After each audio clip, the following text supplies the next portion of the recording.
Chers amis, bonjour. Nous sommes samedi, le samedi saint. Et ce samedi est un jour tout à fait particulier parce que c'est un jour du silence. C'est le grand silence, celui de l'Église, celui de la foi. Le samedi saint nous prépare à pouvoir vivre cette manifestation fulgurante, lumineuse du Christ qui déchire la mort pour pouvoir ressusciter et nous donner vie. Ce jour particulier, je nous invite à pouvoir le vivre, à pouvoir l'intérioriser, à pouvoir le comprendre. Et pour pouvoir parler du samedi saint, nous sommes avec Benjamin Bado. Bonjour Benjamin. Bonjour Serge. Dis, comment l'Église vit-elle le silence justement du samedi saint? Je dois dire que le silence du samedi saint commence déjà vendredi. Vendredi, après la célébration de la Passion, après la mort du Christ, l'Église entre dans le silence. En fait, il faut se dire que Dieu dort dans la chair humaine. Je ne veux pas dire que Dieu est mort. Non, Dieu ne meurt pas. Mais en Jésus-Christ, Dieu dort dans la chair humaine. C'est une expérience de solitude. La mort pour l'homme est une expérience de solitude extrême. Et Dieu vient la partager. Il faut partager le sentiment des disciples, des apôtres, le jour du sabbat, le samedi, Christ au tombeau. C'était pour eux un silence sidéré, c'était un silence d'interrogation, c'est le silence du doute, c'est le silence de la révolte. Mais plus que tous ces sentiments, les disciples ce jour-là faisaient mémoire de toutes les paroles que le Christ leur avait données.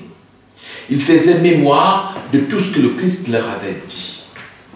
Et c'est dans cela que ce silence du samedi saint est le silence de l'amour, c'est le silence de l'attente, c'est le silence de la confiance. Parce que même s'ils étaient dans le doute, en lisant plus profondément, en méditant plus profondément de la vie du Christ, ils se rendaient compte que le Christ les avait toujours situés dans une perspective de vie et de résurrection. Rappelez-vous l'épisode des disciples d'Emmaüs. Ils étaient un peu dans cette dynamique-là. Donc, par ce silence, le Christ plonge dans la solitude la plus extrême, la plus absolue de l'homme, la mort. Mais il y plonge pour pouvoir la partager, pour pouvoir l'illuminer et pour pouvoir en délivrer l'homme. Et est-ce que le silence du samedi saint, justement, est-il une expression du silence de Dieu? Parler du silence de Dieu, c'est un peu trop dit dans le cadre du samedi saint. En fait, il faut dire que je vais prendre pour toi l'image du grain de blé. Le grain de blé tombé en terre, c'est le Christ qui nous donne cette image dans l'évangile de Saint Jean. Et donc, Jésus au tombeau est comme cette graine, dans la solitude, dans le noir, comme dans la tombe, mais une graine qui est appelée à pouvoir germer, à venir au jour, malgré l'obscurité, malgré la solitude, malgré l'enfermement, l'enfouissement, la graine va avoir une puissance de germination qu'elle a en elle, pour porter du fruit en abondance, pour pouvoir donner de nombreux épis, et après, avec des épis, des graines par myriades. Donc c'est cette puissance de résurrection qui est contenue en même temps dans le samedi saint. Il ne faut pas voir simplement le silence de Dieu, comme tu le dis, il faut voir le silence du samedi saint, il faut voir le silence de Dieu. Non, il faut voir le silence du samedi saint comme un espace entre la perte et le gain. Un investissement qui nous permet de pouvoir avoir quelque chose de plus grand, de plus beau, de spectaculaire, de plus réconfortant, de plus réjouissant, de plus épanouissant. Il faut y ajouter tous les superlatifs. On n'en aura jamais assez quand il s'agit de la résurrection du Christ. D'accord.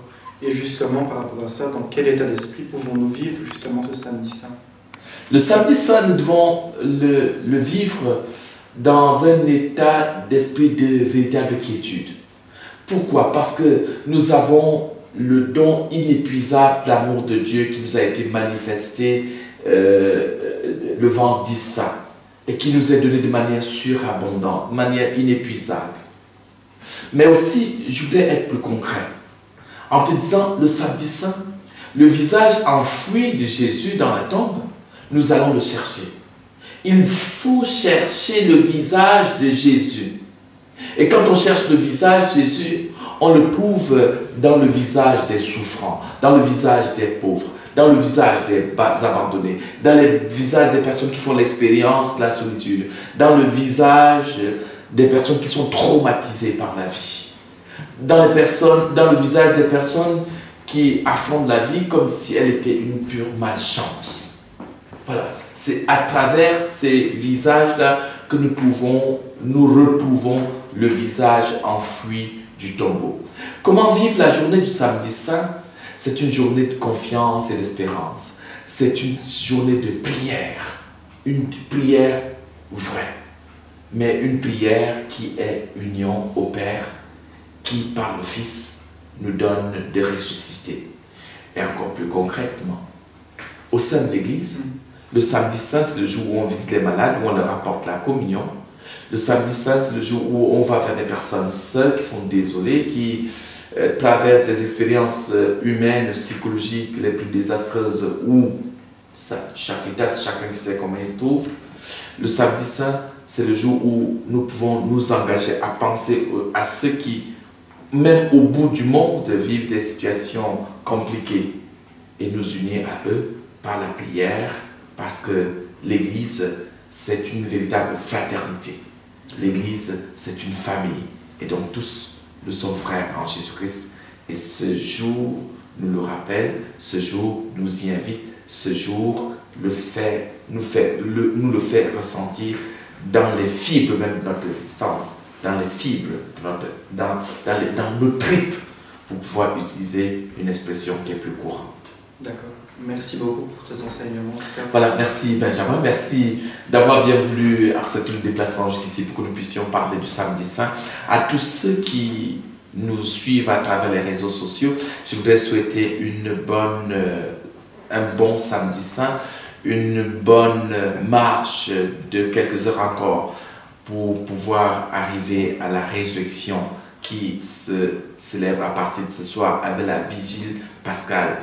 Que le Seigneur qui nous a obtenu la résurrection, le Seigneur qui nous a donné le salut, que le Christ qui nous a obtenu cette puissance de vie dans notre existence puisse être avec nous pour que nous puissions être guéris de tous les maux qui peuvent encore joncher notre parcours terrestre.